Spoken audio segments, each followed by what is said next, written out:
스피릿, 뭐 혼은 소울이잖아요. 네. 영은 이제 원래 그 신과 똑같은 존재, 뭐 신성이라고 이야기 들어보셨나요? 신성? 네. 음, 하나님과 똑같은 신성 그 자체를 이제 영이라고 이게 정의한 겁니다. 그러니까 순수 존재, 신의 힘의 의식. 그러면 계약영이라는 건 뭐냐면은 그 영 중에 우리 몸 안에 들어오는 영. 자, 계약영은 사람마다 다 틀리겠죠. 그러니까 그 원래 영은 이제 전체의 하나의 하나님 같은 그런 존재의 영이라면은 우리 몸 안에 환생을 위해서 들어오는 그런 영은 이제 그 중에 영의 한 조각. 네. 그걸 이제 계약영이라고 이야기하는 겁니다. 그다음 혼은 뭐냐면 영과 육체 사이에 체험으로 성장하고 있고 체험을 하고 있는 개별적인 의식인 영의 한 조각의 불꽃이다. 우리가 이제 체험을 하잖아요. 네. 체험한 것이 어떤 영혼의 레벨을 높여주잖아요, 그렇죠? 뭐 깨달음을 통해서. 그래서 이제 체험의 그 모든 의식들이 저장되는 곳이 바로 이제 혼이다. 이렇게 볼 수가 있습니다. 그 다음에 이제 혼 마음, 소울 마인드, 한생을 통하여 경험되는 모든 것을 기록하는 기제. 우리가 이제 환생을 통해서 이제 뭐 80년, 100년을 산다면은 그 경험들이 마치 이제 우리 책에 기록이 되는 것처럼 기록되는 그 기제를 소울 마인드로 한다. 참고로 이제 이렇게 구분을 하시면 되고요. 근데 이제 앞으로는 이제 우리 영혼이라는 이름을 사용할 거예요, 영혼. 근데 영과 혼을 구분해서 이제 또 이해를 하는 사람도 필요하니까 그냥 그렇게 정리를 한 겁니다. 그 다음에 이제 삶과 죽음의 정의. 우리가 이제 전생이 있다, 죽음 뒤에 삶이 있다고 주장하는 그 증거가 뭐냐면은 첫 번째는 이제 임사 체험이에요. 임사 체험이 뭐냐면은 죽었다 살아난 사람들 있잖아요. 죽었다 살아난 사람들의 이야기를 들어보면은 뭐 빛을 통해서 올라가서 어쩌고 저쩌고 뭐 이런 여러 경험들 이야기를 해요. 그런 것들이 거의 뭐 수십만 건이죠, 전 세계적으로. 그래서 그 경험들을 모아서 보면 죽음 뒤에도 삶이 있구나. 이렇게 우리가 볼 수 있고, 그 다음에 우리가 체면을 통해서 전생의 기억을 보면은 체면을 통해 전생을 기억하는 사람들이 많지 않습니까? 비유를 보면은 3명 중에 1명은 전생을 보니까 그런 기억을 통해서도 죽음 이후에 삶이 있구나 이걸 알 수가 있습니다. 그 다음에 또 우리가 뭐 동양적으로 본다면은 귀신이 있다라는 거, 또 우리 빙의치료 하다 보면 몸 안에 뭐 영이 들어오고 그러지 않습니까? 이제 그럼 영혼의 존재를 본다면은 당연히 죽은 이후에 몸은 사라지만 영혼의 존재가 있구나 그런 걸 알 수가 있고, 그리고 대부분의 또 종교와 교리에 또 우리 사후 세계를 다루고 있죠. 그렇게 우리가 보는 겁니다. 자, 그러면 이제 우리가 전생을 아는 것이 알지 못하는 것과 어떤 차이가 있느냐? 자, 전생을 알지 못한다라는 것은 이게 이제 도로상에 지금 교통체증에 운전을 하는 것과 비슷하다고 볼 수가 있습니다. 교통체증상에 운전을 하면은 느낌이 어때요, 여러분? 되게 좀 답답하지 않아요? 답답하죠. 근데 저 하늘로 올라간 거예요. 하늘로 올라가서 헬리콥터를 타고 밑에 교통사정을 같이 다 본 거예요. 어디가 막혔구나, 뭐 사고가 났구나, 어디부터 뚫리는구나, 이런 거 우리가 헬리콥터를 타고 아래를 내려다보고 난 이후에 다시 내려와서 운전을 하면 느낌이 어떨까요? 그러면은 좀 마음이 편안해질 수 있을까요? 어디가 뚫릴지 알면. 그러니까 그 이야기예요. 우리 삶도 마찬가지예요. 우리 삶이 왠지 모르게 막 풀리지 않고 계속 답답하고 힘든 이런 상황들이 있는데, 근데 이걸 마치 헬리콥터를 타고 내려와서 교통사정을 보는 것처럼 우리가 전생과 현생과 또 뭐 미래의 이 전체의 삶의 맥락에서 현재의 나를 바라본다면, 현재 삶을 바라본다면 느낌이 어떨까요? 뭔가 좀 달라지겠죠. 하지 않아도 예, 바로 그렇죠. 그래서 이제 우리가 단기적인 시야보다는 장기적인 시야를 갖는 것이 훨씬 더 유리할 수가 있다는 뜻입니다. 10년의 관점보다는 100년의 관점이 더 긍정적이고 100년의 관점보다는 1000년 만년의 관점을 갖고 바로 바라보는 게 더 유리할 수가 있다는 거죠. 아까 우리 선생님도 이제 질문했지만 내가 왜 태어났을까? 태어난 이유가 뭘까? 또는 삶의 목적이 뭘까? 이걸 아는 사람하고 그걸 모르는 사람은 삶을 사는 태도가 좀 달라지지 않겠습니까? 근데 이제 내가 태어난 이유나 삶의 목적을 아는 그런 상태에서 삶을 살게 되면은 현재의 삶이 좀 시련이나 고난이나 힘든 상황의 연속이라 할지라도 내가 이런 것들을 배우기 위해서 이런 또 까르마를 해결하기 위해서 또는 이런 삶의 목적을 위해서 태어났다면 그런 것들을 우리가 감내하고 이겨낼 수 있는 힘이 커질 수 있다는 뜻이죠. 그래서 우리가 단기적 시야보다 장기적 시야를 갖는다는 점에서 전생을 하는 것은 유용할 수가 있다. 이렇게 볼 수가 있습니다. 그 다음 페이지 넘기면 영혼의 정의를 뭐 쭉 이야기하고 있는데요. 자, 볼드윈 박사, 뭐 실비아 브라운, 뭐 마이클 뉴턴 박사 이렇게 쭉 노는데, 이제 볼드윈 박사는 전생치료 기법을 개발하면서 또 이제 빙의치료 기법을 개발한 분이기도 해요. 자, 이분은 원래의 근원을 개별적 의식의 불꽃으로 나눈다 했습니다. 그걸 이제 모나드라고 이름 붙였고요. 이 각각의 모나드는 홀로그램의 필름처럼 항상 완전한 상태에 있었을 때 기억을 가지고 있다. 영혼은 완전한 상태의 기억을 갖고 있다는 뜻입니다. 그리고 완전한 상태로 돌아가기 위한 강한 충동을 타고났고, 이것은 모나드가 신과의 완전한 재결합을 향해 부단한 활동을 하도록 한다. 인간은 신과의 완전한 재결합을 원한다라는 겁니다. 그래서 이제 우리 안에는 신성이 있고 항상 진리를 추구하고 사랑을 추구하고 항상 기쁨과 관련된 그런 생각을 하려고 그러죠. 그건 왜냐하면 신과의 재결합을 위한 부단한 활동을 하면서 태어나기 때문에 그래요. 그러니까 실비아 브라운은 이런 이야기입니다. 우리의 영혼은 완벽하게 창조된 신의 일부이다. 신의 일부로 태어난다는 거죠. 이 세상의 환생한 목적은 느끼고 경험하는 신의 일부분으로서 부정적인 것들을 경험하고 극복한 후에 그 안에서 깨달은 것들을 갖고 다시 영원한 안식으로 들어간다. 부정적인 것을 경험하는데 우리가 뒤에서 다루겠지만 부정적인 것을 통해서 그 반대 긍정적인 것을 깨닫기 위해서 부정적인 걸 경험한다는 거예요. 자, 우리가 사는 세상은 절대적인 세상이 아니라 상대적인 세상이거든요. 이건 어떤 의미냐면은 긍정이 뭔지를 알기 위해서 부정을 경험해야 된다는 이야기예요. 사랑이 뭔지를 알기 위해서는 사랑 아닌 걸 경험해야 된다는 거예요. 마치 빛이 빛나기 위해서는 뭐가 필요하죠? 어둠이 필요하죠. 어둠이. 그렇지 않습니까? 따뜻함을 알기 위해서는 추위가 필요한 것처럼 우리는 그 반대를 통해서 그 반대를 깨달을 수가 있다는 건데, 그래서 이제 이 세상의 탄생한 목적은 부정적인 것들 경험을 하는데 그 부정적인 것을 극복한 이후에 긍정적인 것을 깨닫게 된다. 그래서 다시 우리가 이제 영혼의 안식처, 영혼으로 되돌아간다. 그러니까 신의 일부로 되돌아간다 이 말이죠. 이걸 이해를 하셔야 되고요. 자, 마이클 뉴턴 박사는 볼드윈 박사와 동일한 생각을 하고 있습니다. 그럼 전생과 환생에 이제 볼드윈 박사는 전생 치유의 목적이 뭐냐?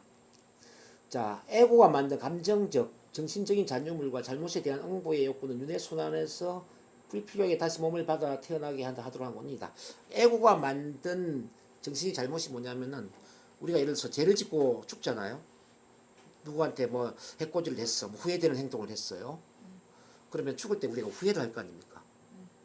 그러면 그 후회되는 것들을 다시 내가 죄를 갚기 위해서 태어나야 된다는 이야기죠. 이른바 묻지마 살인을 하고 죽었어. 그러면은 나중에 죽은 이후에 보니까 묻지마 살인을 한 내가 너무나도 미안하잖아요. 그 살인 피해자한테. 그러면은 그 미안한 것을 다시 내가 죄값을 치르기 위해서 다시 태어나는 거죠. 나중에 이제 그 업의 법칙을 제가 이야기할 때 하겠지만은 인과응보, 자기가 저지른 죄는 죄값을 치르기 위해서 다시 태어난다는 거예요. 그래서 자신이 잘못한 걸 해결하기 위해서 윤회하게 되는데 본인이 잘못했다고 생각하지 않으면 윤회를 할 필요가 없어요. 그래서 우리가 죽을 때 잘 죽어야 된다는 이야기. 천국을 간다는 의미는 뭐냐면은 우리가 죽을 때 후회 없이 죽는다는 걸 의미하거든요. 근데 죽을 때 보면은 야, 내가 이걸 잘못했구나. 이게 문제구나. 내가 이게 너무 미안하구나. 그러면 어때요? 그러면은 그 미안한 감정 때문에, 그 원망스러운 그 한의 감정 때문에 다시 그것을 되갚기 위해서 태어나는 거야. 자, 태어난 이유는 바로 이제 에고의 잔여물을 해결하기 위해 태어난다. 이제 이렇게 이야기하는 겁니다. 이건 볼드윈 박사 이야기고요. 그다음 스웨덴 보리도 이제 이런 이야기합니다. 자, 이 세상 현실 세계와 영의 세계인 정령계, 영계, 지옥계 구성이 된다라고 했습니다. 자, 이 세계가 나눠진 것이 아니라 동전의 앞과 뒷면처럼 한 세계로 구성이 되는데요. 죽은 영들이 가는 세계는 정령계, 영계, 지옥계로 구분될 수 있다라고 그랬어요. 이때 영계에 속하는 영과 물질에 속하는 육체의 두 가지가 하나를 통합된 존재이나 인간은 영이 있어야 산다. 영이 영계의 영리를 받아 육체를 지탱하고 있다고 그랬고요. 자, 인간은 영계에 살아갈 영들을 낳는 번식장. 쉽게 말하면 자, 영들의 결혼을 통해서 두 개의 영이 하나로 합쳐지면서 영은 줄어드는데 인간으로 태어나면은 영들이 다시 확산이 되는 거죠. 이건 뒤에 다시 나옵니다. 자, 죽은 후에 정령계로 가서 영계로 들어가기 전에 일종의 오리엔테이션을 받는데 물질의 의식을 벗어나고 영적 영격을 완성시키는 과정에서 시련을 견디고 수양하는 곳이라 해도 좋을 것이다. 이 물질계는 수양이 다 끝나면 영계로 가는 길이 보이며 자기에게 맞는 영계로 간다. 그러니까 수준에 맞는 영계로 간다는 이야기예요. 영적인 눈을 뜨지 못하고 인간으로 살았던 물질계 욕망을 버리지 못하면 그러한 영들이 모여있는 지옥계로 간다. 이게 물질계와 비슷한 그곳이 바로 이제 기독교에서 이야기하는 지옥계라고 이제 볼 수가 있고요. 불교에서 말하는 죽음계라고 볼 수가 있는 겁니다. 그럼 영계는 어떻게 되어 있느냐? 영계는 상중하 세 개의 층으로 나누어져 있어요. 우선은 자기의 본성이 가장 알맞는 영계의 단체에 그곳에 생활을 하게 되고, 자, 지옥계는 물질적 욕망을 부리지 못한 영들이 모여 사는 곳이고요. 자기가 희망하는 바에 따라서 지옥계에 들어가기도 한다. 상중하 세 개의 층으로 되어 있고 자기의 수준에 따라 간다. 자기만의 욕망을 채우기 위해 많은 투쟁이 있다. 인간계에는 영계와 지옥계의 균형을 이루고 있다라고 했습니다. 자, 영들 간의 결혼. 영들은 결혼을 하면 두 영이 하나가 되고 하나가 된 이후에는 하나의 영으로 존재한다고 했습니다. 영이 결혼을 하는 목적은 두 영의 깨달음이나 행복, 영적 능력의 향상 때문이고요. 인간이 결혼하여 아이를 낳는 것은 영혼을 생산한다. 자, 인간이 결혼하여 아이를 낳으면 영혼을 생산한다. 영혼이 다시 만들어진다는 이야기예요. 영계에서는 객체로서 영이 줄어들고 인간계에서 늘어난다는 이야기죠. 자, 이렇게 이제 그 영에 대한 여러 의견들이 있는데 그냥 이거는 참고로 쭉 보시면 돼요. 이거 크게 중요한 건 아니에요. 아, 그냥 이런 이론이 있구나. 네. 그렇게 넘어가시면 되겠고요. 근데 이제 의식척도 이건 좀 제대로 잘 봐야 됩니다, 선생님. 의식척도. 아, 네. 데이비드, 혁명에. 예, 의식혁명의 데이비드 호킨스 박사의 의식척도 이거는 왜 잘 봐야 되냐면은, 네. 자, 이 의식척도에 의해서 우리가 죽었을 때 천상계의 다양한 층으로 갈 수 있기 때문에 그래요. 이른바 200 이하잖아요. 200 이하는 다들 아시다시피 부정이죠. 부정. 뭐 자만, 경멸, 허세, 뭐 분노, 정오, 공격, 욕망, 갈망, 후속, 두려움, 불안, 회피, 슬픔, 후회, 낙담, 무감각, 절망, 포기. 자, 다 이제 부정이죠. 그죠? 근데 이제 200 이하 이상을 보면 다 긍정이에요. 뭐 200이 용기, 긍정, 힘을 얻음, 뭐 250이 중립, 신뢰, 풀려남, 310의 자발적 의지, 난관, 결의, 350의 수용, 용서, 초월 쭉 가서 이제 700에서 1000은 깨달음이고요. 600이 평화, 540 기쁨, 뭐 500이 사랑 이렇게 쭉 나옵니다. 자, 의식이 이렇게 이제 1부터 1000까지 나눠져 있다라는 거예요. 요거는 데이비드 호킨스 박사가 근육 테스트를 통해서 테스트를 해보니까 이렇게 나누어지더라는 거죠. 그랬을 때 이제 현재 2006년 기준으로 보면은 인류의 의식 수준이 207이라고 했습니다. 평균 207인데 79%가 200 이하라고 나와요. 1980년 말에는 190에서 205로 지금 급상승을 했고요. 2003년 11월에 207로 상승이 되었다고 합니다. 의식 수준 600 이상의 현인의 수가 1995년에 10명, 2001년에 700대가 2명이고 800대가 10명, 900대가 9명, 990대가 1명으로 나왔다고 그럽니다. 이거는 이게 근육 테스트를 가지고 이제 그죠. 근육 테스트. 네, 이거 근육 테스트 옛날에 해보셨죠 이거? 네. 이거 팔 내리는 거. 네. 이걸 가지고 테스트를 한 결과라고 그래요. 그냥 이게 이론이라고 그냥 받아들이면 됩니다. 이렇게 데이비드 호킨스 박사가 이렇게 연구 내용이 나오구나. 네. 그래서 이거 뭐 반박하는 팀도 있고 그래요. 뭐 그래서 뭐. 책은 읽어. 예. 진실되고. 근데 요게 이제 우리 전생에 필요하기 때문에 제가 이야기를 해드리는 거예요. 이제 205 이상, 2005년도에 보면은 600대가 3명, 700대가 1명, 800대가 1명, 900대가 1명 이렇게 나온다고 나와 있습니다. 네, 지금부터 이제 중요합니다. 네, 이걸 잘 보셔야 돼요. 근데 의식 수준이 200 이하가 되면은 하늘나라로 갈 수가 없어요. 다양한 수준의 지옥 및 하층 아스트랄계로 간다는 거예요. 200에서 240은 중간 아스트랄계로 가요. 240에서 500은 상층 아스트랄계로 가고 500에서 600은 천상계로 가고 600 이상은 천상계 상층으로 간다는 거예요. 이거는 데이비드 호킨스 박사의 호모 스피리투스라는 책에 나와 있는 내용입니다. 이거 보셨어요? 저거를 못 찾았어요. 책이. 출판됐는지 제가 찾았는데 없더라고요. 스피리투스. 그래. 여기에 나와 있는 내용이에요. 자, 그러면 이걸 이제 보셔야 돼요. 이제 지금 천상 세계가 이렇게 구성이 되어 있거든요. 자, 우리가 죽으면 이렇게 천상 세계의 다양한 층으로 올라가는데, 자, 가장 낮은 창은 저건 하층 아스트랄계, 그다음에 중간 아스트랄계, 상층 아스트랄계, 멘탈계, 원인계, 천상계 이렇게 다양한 층으로 자기 의식의 레벨에 맞게 올라간다는 이야기죠. 앞선 의식 레벨 다시 한번 봐봐요. 200 이하는 다양한 수준의 지옥 및 하청 아스트랄계로 그랬죠. 여기 하청 아스트랄계라는 거죠. 200 이하가. 즉 79%는 이 하청 아스트랄계에 머물러 있다는 거죠. 그 다음에 200에서 240이 중간 아스트랄계라고 그랬죠. 여기 중간 아스트랄계. 그죠? 그 다음에 240에서 500이 상층 아스트랄계 여기. 자, 그 다음에 500에서 600이 천상계, 그죠? 600 이상이 천상계 상층 비층. 자, 위층인데, 그러면 이걸 이제 더 세부적으로 보면 이렇게 나와요. 글자가 안 보이면 교재를 참고를 하세요. 이건 이제 최준식 저 죽음 또 하나의 세계에 나와 있는 자, 연계의 구조를 설명을 해 놓고 있습니다. 자, 지구의 육체적인 층은 어떤 층이냐면요. 육체 속에 침투해 있는 에텔체와 아스트랄체에 쌓여 살고 있다. 에텔체는 육체를 지탱하는 에너지이고 아스트랄체는 진정한 자신이며 다른 층으로 올라갈 수 있다. 그러니까 지구 우리가 살고 있는 육체적인 층이 1번이라는 이야기죠. 그러니까 지구에 있는 그런 육체적인 층을 이야기하는 겁니다. 그럼 죽었을 때에 대부분은 가장 낮은 아스트랄층으로 올라간다고 그랬죠. 200 이하의 의식은 79%가 2번으로 가는 거죠. 이거는 회색지대, 중간지대라고 하면 중음계라고 한다.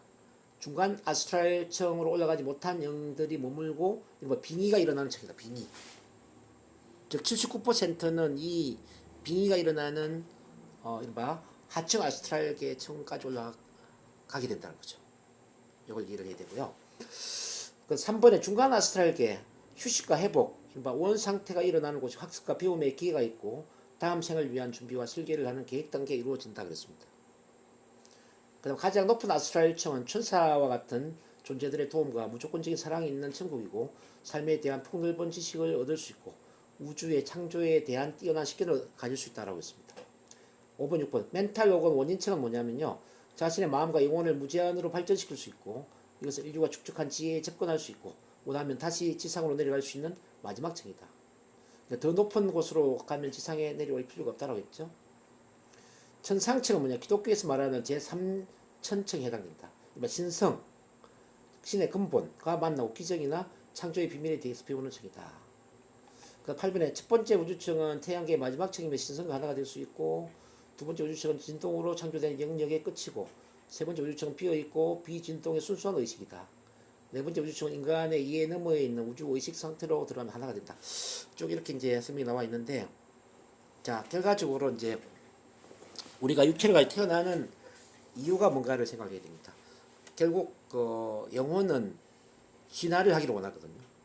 지금 이제 여기 다양층을 우리가 본 것처럼 천상계 이상의 자 태어나지도 않은 일반 신과 하나가 되는 그 층으로 올라가기 위해서 우리가 영적인 성장을 하기 위해서는 태어나야 된다는 거죠. 자, 왜 그러냐면은 지금 이 천상계는 상대계가 아니라 절대계잖아요. 기쁨만 있고 사랑만 있는 곳이잖아요. 그렇죠? 그렇기 때문에 어떤 체험을 할 수가 없어요. 절대계에서는 체험을 할 수가 없어요. 개념상으로 뭐 사랑이 뭔지 기쁨이 뭔지는 알 수가 있지만은 체험을 할 수가 없기 때문에 우리가 의식 성장, 영적 성장을 하기 위해서는 체험을 통해서 깨달아야 된다는 이야기거든요. 그래서 이 천상계에 있는 모든 에너지를 하나의 하나님이자 신으로 본다면은 하나님은 나의 모습을 작게 나누어서 육체를 통해 태어나게 만들었다. 이렇게 이해를 할 수가 있습니다. 신은 신 자신을 하나하나 잘게 나누어서 작은 신으로 나누어서 체험을 통해 지구의 육체로 태어나게 만들었다 이거죠. 그래서 우리는 신의 일부라고 그러죠. 우리는 하나님의 일부라고 그러죠. 이른바 하나님을 대신해서 또는 신을 대신해서 우리는 체험하기 위해서 이 세상에 태어났다는 겁니다. 그래서 우리가 죽으면 다시 신으로 돌아가겠죠. 그러니까 하나님의 일부로 돌아가겠죠. 그래서 죽으면 우리는 뭐라고 이야기하죠? 돌아가셨다라고 하는 겁니다. 돌아가셨다. 그렇게 본다면 우리는 하나라고 볼 수 있는 겁니다. 신과 원래 하나였어요. 여기 박효진 선생님이나 우리 오경수 이사님이나 저나 사실은 신과 하나였어요. 근데 하나인데 이제 몸을 가지고 신의 한 조각으로 태어난 거죠. 그럼 왜 태어났느냐를 이제 생각해야 됩니다. 바로 몸을 가지고 다양한 체험을 통해서 깨달음을 얻고 영적인 진화와 영적인 성장을 하기 위해서 태어났다라는 거예요. 자, 그럼 이 지구는 어떤 곳이냐면 바로 체험의 장이죠. 체험의 장인데 상대적인 다양한 체험을 통해서 사실은 사랑이 뭔지를 깨닫기 위해서 태어났다고 봐도 상관이 없어요.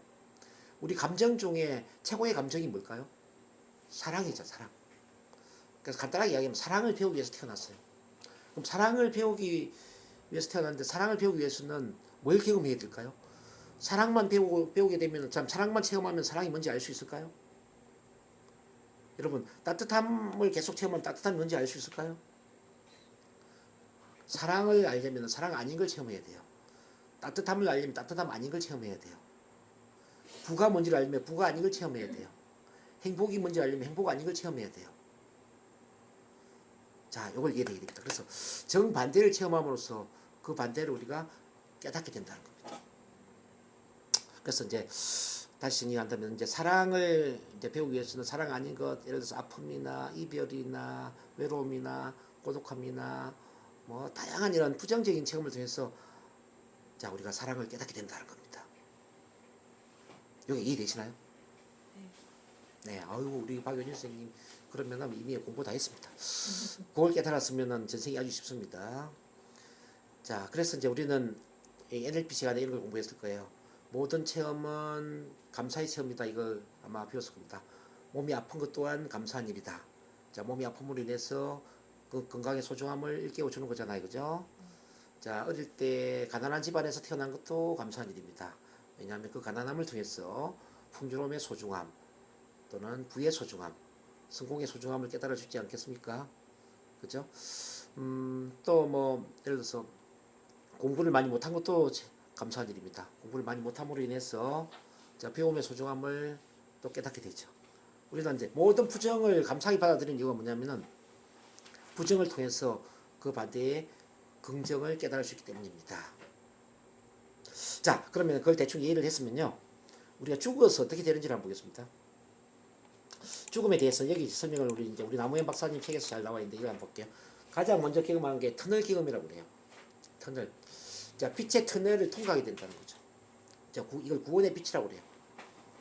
뭐 빛을 가기 전에 우선 이제 뭐 내 몸에서 떨어져 나가는 경험. 그래서 이제 뭐 내 몸을 볼 수도 있고 내 몸 주변에 막 울고 있는 가족들, 뭐 의사들, 뭐 이런 분들을 많이 본다고 그래요. 이거는 임사 체험을 한 분들의 공통적 의견이죠.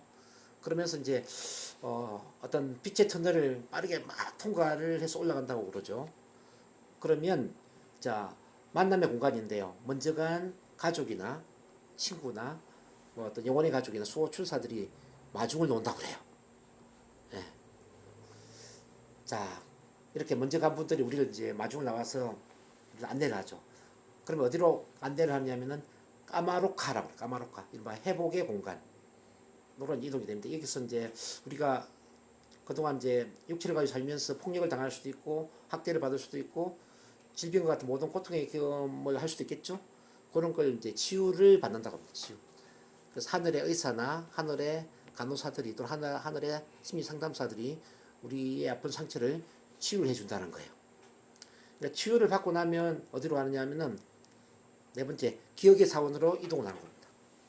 이 기억의 사원에서 그동안 살았던 모든 것들을 막 마치 영화를 보는 것처럼 바라보는 거예요. 이 영화를 볼 때는 나의 관점으로만 보는 게 아니라 나를 아는 모든 사람들의 관점, 나의 가족들의 관점, 뭐 나의 지인들, 친척들, 또는 뭐 이 지구상에 뭐 또 언론 매체를 통해서 아는 그 모든 사람의 관점에서 나의 삶을 다시 재현해서 보는 겁니다. 이때 재현해서 보는데 잘한 일에 대해서는 천국 같은 기쁨을 느끼고 잘못한 일에 대해서는 지옥 같은 고통을 느낀다는 거죠. 그래서 여기서 이야기하는 지옥과 천국은 어떤 것이냐? 바로 기억의 사원에서 잘한 일에 대해서 천국 같은 기쁨을 느끼면서 천국을 경험하고 지옥 같은 고통을 느끼면서 지옥을 체험한다라고 이야기를 해요. 여러분 물론 이제 메타포적인 이야기일 수도 있습니다. 뭐 그렇게 이야기를 하고요.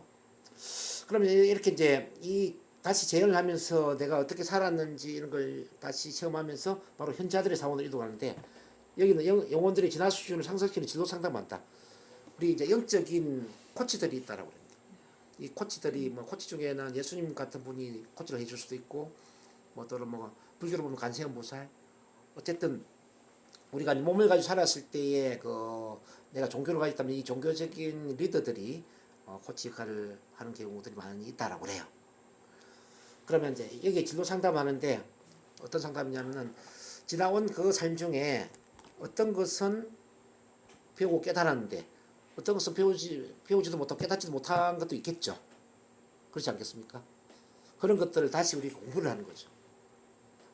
예를 들어서 이혼 경험을 했는데 그 이혼을 통해서 이른바 용서의 힘을 키워야 되는데 왜 당신은 이혼을 하면서 용서를 하지 못했느냐 이런 걸 깨우칠 수도 있겠죠.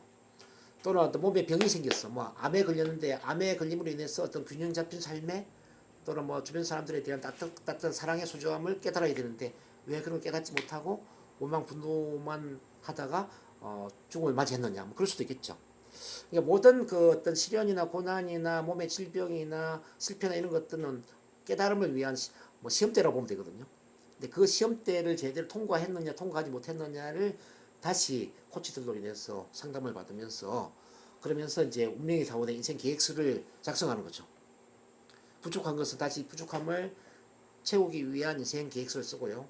내가 잘못한 일에 대해서는 그 잘못한 일에 대한 죗값을 치르기 위해서 뭐 죗값이라기보다는 그 까르마 업을 해결하기 위해서 다시 인생 계획서를 쓸 수도 있죠. 그리고 내가 좀 더 영적인 성장을 해야 되겠다. 의식의 성장을 해야 되겠다라고 한다면 그 성장할 덕목 있잖아요. 그 덕목에 해당되는 그런 항목에 맞는 이제 부모를 선택하고 또 성장 과정을 선택할 수가 있습니다. 그런 점에서 그 우리가 부모도 선택하고 가족도 선택하고 성장 과정도 선택한다라는 걸 우리는 여기서 알 수가 있거든요. 그래서 어떤 사람이 이런 이야기를 해요. 왜 나를 낳았어요? 자, 나는 우리 엄마, 우리 아버지 딸로 태어나고 싶지 않았는데 이렇게 원망하는 사람 있잖아요. 근데 사실은 그 엄마, 아버지를 우리 스스로 선택했다라고 볼 수가 있어요. 왜 나는 가난한 집안에 태어났을까? 다음에는 부잣집에 태어나야지 라고 이야기하는 사람 많이 있는데 가난한 집안에 태어난 것도 내가 선택했다는 거죠. 뭐 약골로 태어난 것, 뭐 이거 다 선택했다는 거죠. 왜 이렇게 우리가 이런 힘든 역경을 내가 선택했을까요? 자, 그런 힘든 역경이나 시련이나 아픔이나 상처나 이런 걸 선택함으로써 우리는 그 반대를 깨닫기 위해서 선택을 할 수가 있다는 거예요. 그렇게 해서 다시 지상으로 내려온다는 겁니다. 여기에 다시 이제 이 그림으로 본다면 이렇게 수태가 돼서 또 탄생을 하고 지구로서의 삶을 살고 죽고 다시 쭉 올라가서 이런 단계를 통해 또 내려오고 이런 것들이 이제 반복이 되는데요.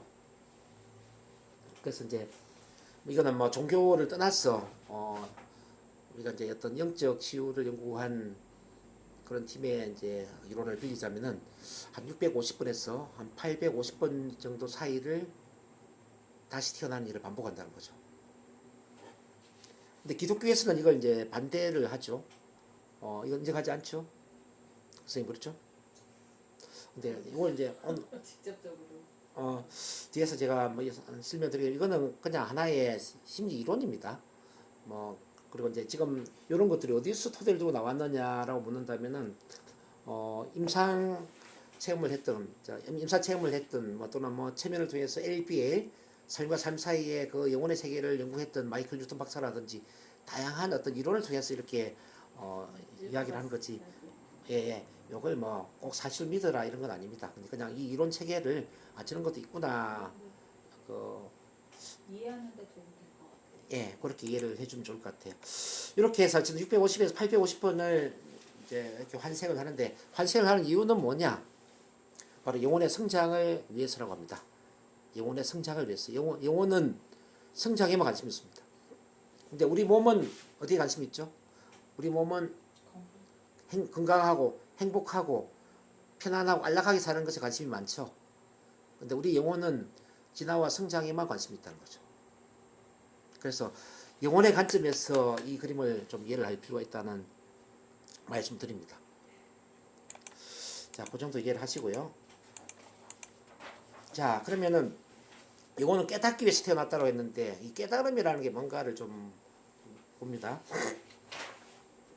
깨달으면 지상에서 자신이 누구인가를 기억해내어 그 삶의 목적을 완성해 나가는 것을 의미한다. 자, 자신이 누구인가? 앞서도 설명했지만은 우리 자신은 신의 일부이다. 신의 한 조각이다. 또는 뭐 기독교로 본다면 하나님의 일부이다. 뭐 하나님의 자식이다 이렇게 이야기하잖아요. 그렇죠? 신의 일부, 뭐 하나님의 자식 다 맞는 이야기입니다. 왜냐하면 여기 하나님이나 신이라는 개념이 뭐냐면 천상 세계 전체의 에너지 장을 이야기하는 거거든요. 우주의 에너지 장을 하나의 이제 신이나 하나님으로 보거든. 우리가 이제 양자 물리학으로 본다면, 그러면 그 에너지의 일부로서 몸을 가지고 태어났기 때문에 당연히 신의 일부이고 하나님의 자식일 수도 있고 하나님의 일부일 수가 있는 겁니다. 그래서 우리가 누구인가를 깨닫는다는 이야기는 내가 하나님의 일부이구나, 하나님의 자식이구나, 신의 일부이구나 이런 걸 이제 깨닫는 거예요. 그래서 하나님이 또는 신이 모든 창조력을 갖고 있는 것처럼 나 또한 내 삶의 모든 창조력을 가지고 태어났구나. 이걸 깨닫는 거예요. 자, 영혼에게 알만으로는 충분하지 않다. 영혼은 체험하고자 한다. 영혼의 갈망은 가장 위대한 개념을 가장 위대한 체험으로 전환시키는 것이다. 즉 천상세계에는 개념은 있는데 체험이 없다고 그랬죠. 왜? 천상세계는 절대계니까. 기쁨만 있고 사랑만 있고 진리만 있는 거잖아요. 자, 기쁨, 사랑, 진리만 있는 그 절대계에 있는 것을 자, 육체를 가지고 지구에 내려옴으로써 우리는 다양한 체험을 하는 거죠. 긍정, 부정, 뭐 사랑, 이별, 다양한 체험을 통해서 이건 이런 거구나. 자, 깨닫기를 원했다는 거죠. 자, 영혼은 깨닫기를 원했다. 그래서 체험을 하기 위해서 몸을 가지고 태어난다는 거예요. 자, 궁극적으로 뭘 깨닫기 위해 태어났냐? 자, 영혼은 사랑을 배우기 위해서 이 세상에 몸을 가지고 태어났습니다. 사랑은 모든 감정의 총합입니다. 그러므로 영혼이 완벽한 사랑을 체험하려면 인간의 모든 감정을 다 맛보아야 합니다. 이 아주 중요한 이야기입니다. 자, 사랑을 알기 위해서는 사랑 아닌 것을 모두 체험해야 된다고 그랬죠. 그런 의미에서 사랑은 모든 감정의 총합이다 이렇게 이야기를 했습니다. 그래서 우리가 미움도 체험해야 되고요. 원망, 분노, 억울함, 외로움, 고독함, 뭐 상실감, 이 다양한 감정이 사실은 사랑을 배우고 깨닫기 위해서 필요하다는 거예요. 그렇게 본다면, 자, 그동안 우리가 힘든 일이 많이 있었을 거예요. 그죠? 외로움도 있었고, 미움도 있었고, 원망도 있었고, 분노도 있었고, 억울함도 있었고, 참 많이 있었죠? 그럼 그 감정과 관련된 경험을 우리는 어떻게 바라봐야 될까요? 감사의 경험을 봐야 됩니다. 이 모든 것이 나에게 사랑을 키우기 위해서 꼭 필요한 경험이었구나. 우리가 치료를 할 때도 이걸 그대로 써야 됩니다. 우리 선생님한테 억울한 일이 많이 있었다는 이야기는 그만큼 사랑의 힘을 키워주는 거예요. 그만큼 억울한 일을 경험했기 때문에 선생님 아들이나 가족들한테는 절대 억울한 일을 당하지 않도록 더 큰 사랑을 주는 부모가 되지 않겠습니까? 이렇게 우리가 질문할 수 있는 겁니다. 자, 예를 들어서 뭐 어떤 미움 사람이 있다. 그 미움은 사랑의 에너지와 똑같은 크기를 차지한다. 뭐 이런 이야기도 아마 들어보셨을 거예요. 자, 그럼 그 정도 하고, 그럼 이제 이 전생에 과거의 이 기억들이 현재 이제 어떤 문제를 일으키느냐. 자, 이런 것들이 이제 개인 무의식이나 집단 무의식에 전생에 어떤 부정적인 트라우마적인 기억이 잠재되어 있단 말입니다. 그러면은 현재의 상황에 또는 현재의 해석에 비교 평가를 하게 만들고, 그러면서 어떤 부정적인 판단을 결정을 하게 만들죠. 이른바 전생에 어떤 부정적인 기억이 있다면 현재에 문제가 있을 수가 있다는 이야기죠. 그래서 전생에 어떤 기억이 개인 무의식이나 집단 무의식에 잠재되어 있는 경우에 이걸 해소를 함으로써 자, 현재의 부정적인 해석이나 부정적인 분석, 비교, 평가를 하는 것을 바로 잡을 수가 있다는 거예요. 자, 왜곡, 삭제, 일반화 이런 것들을 이제 바로 잡을 수가 있다는 거지. 그 이야기를 하는 겁니다. 자, 그 다음에 자, 이것도 같은 맥락인데 결국 우리가 이제 치료적인 문제가 이제 일어나는 게 뭐냐면 어릴 때 충분한 이 존중의 욕구를 충족시키지 못할 때, 존중의 욕구가 부족할 때, 그 미충족된 욕구 좌절될 때, 또는 이제 이 어린이자의 자유 어린이가 이제 억압을 당하거나 어버이 자유 MP가 이제 좌절이 될 때, 그때 부정적 증서나 제한적 신념이 일어나는 거예요. 그래서 이제 심리적으로는 우울, 불안, 공포, 편집증 이런 게 될 수가 있고, 신체적으로는 불면, 두통, 위장, 심장, 장애로 갈 수가 있다. 그리고 제한적 신념에서는 자신감 결주로 갈 수 있고, 결국 치료를 한다라는 거는 사랑받지 못한 그 존중의 욕구에 관련된 부정적인 경험을 바로 잡는 거거든요. 그게 전생의 기억에서 바로 잡을 수가 있고, 그 시간선 치료를 본다면은 최초 사건에 해당되는 엄마 뱃속안의 기억이나 태어난 이후의 기억, 이게 다 관련이 될 수가 있는 겁니다. 자, 그 다음 넘겨봅니다. 이거는 빠르게 좀 지나가도록 하겠습니다. 만약에 이제 그 전생에 어떤 문제가 있었어요. 이게 낮은 막 200 이하, 200 이하인 경우에는 주로 전생에 이제 이런 문제가 있을 수가 있어요.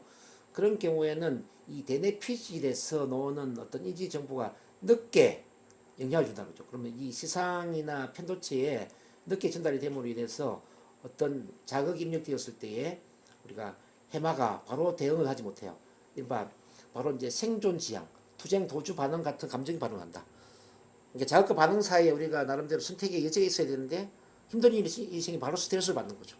근데 반대로 보면 여기 봐봐요. 이제 높은 마음 200 이상의 의식 레벨이 있을 때 이 이야기는 뭐냐면 전생에 트라우마적인 사건이나 이런 큰 문제가 없을 때는 우뇌가 발달되어 있고 대뇌피질이나 에테르뇌가 발달되어 있다. 그럼 입력 정보는 대뇌피질과 에테르뇌 시상에 동시에 입력되어서 종합적 이성이 판단하게 만든다는 거죠. 그리고 해마에 기억되는 감정의 내용은 대뇌피질의 종합적이고 이성적인 판단에 따라 달라질 수가 있다. 이런 이제 긍정적인 반응을 할 수가 있다. 그래서 이제 우리가 알기는 결론적으로 뭐냐면은 주로 200 이하의 의식에 해당되는 분들이 그 전생에 부정적인 기억이나 트라우마적인 이제 문제를 갖고 있을 때 이걸 이제 전생 치료를 해줌으로써 지금 높은 막 200 이상의 의식을 올려줄 뿐만 아니라 이렇게 이제 해마에 기억되는 감정의 내용이 긍정적으로 대응이 될 수 있게끔 자 그렇게 만들어야 되는 거죠. 치료의 원리를 좀 말씀드리는 거고요. 그래서 다시 정리한다면은 지속적인 스트레스 트라우마의 사건, 이제 전생, 현생, 빙의 여기에 해마의 부정적 기억 저장이 되어서 정서적 기억, 뭐 어떤 몸의 긴장, 경락 교란, 질병 발생이 일어난다면 이 부정적 정서를 제거를 하는 겁니다. 현생과 전생 빙의에 그럼 마음이 이완되고 몸이 이완되고 경락이 원활해지고 질병 치유가 일어날 수 있다. 뭐 이렇게 정리가 되는 거죠.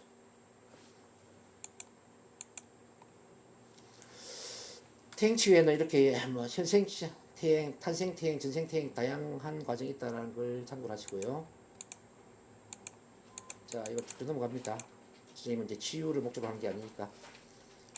자, 현생 퇴행 있고 탄생 퇴행 있고 전생 퇴행 있고 뭐 분화 다중 인격 치유가 있고 빙의 제거 치유가 있다. 이거 참고를 하세요.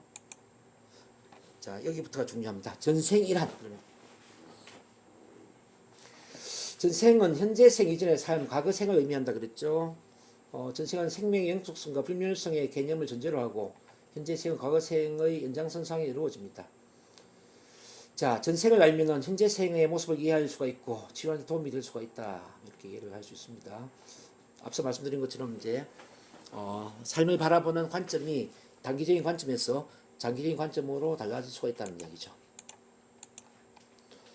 자, 그 다음에 전생의 태행 이거는 좀 읽고 시작을 하도록 하겠습니다. 우리 박효진 선생님이 한번 쭉 읽으실까요? 1번부터.